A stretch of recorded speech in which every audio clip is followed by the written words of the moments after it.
உங்ககிட்ட ஏன் 20 days 30 days 2 months இந்த மாதிரி கோர்ஸ் எதுவுமே அவைலபிள் இல்லை? இந்த மாதிரி நிறைய கொஷின்ஸ் எனக்கு டிஎம்ல வந்துட்டே இருக்கு.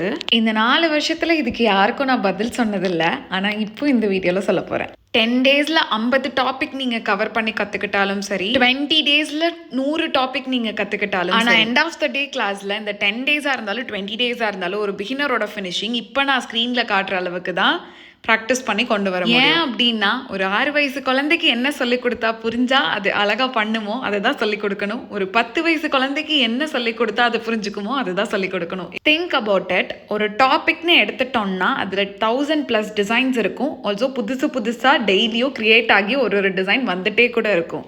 இங்கே நீங்கள் இந்த எல்லா டிசைனையுமே கற்றுக்கிட்டு நீங்கள் பண்ணிக்கிட்டே இருக்கணும்னு நினச்சிங்கன்னா டெய்லியும் நீங்கள் கிளாஸஸ் தான் அட்டென்ட் பண்ணிக்கிட்டு இருக்கணும். ஏன்னா டெய்லியும் ஒரு புது டிசைன் வந்துட்டே இருக்கும். ஸோ நான் என் ஸ்டூடெண்ட்ஸுக்கு சொல்கிறது என்ன அப்படின்னா, ஒரு டாபிக்னு எடுத்துட்டா அது எத்தனை டிசைன் இருந்தாலும் அதுக்குன்னு காமனாக இருக்கிறது ஒன்று டெக்னிக்.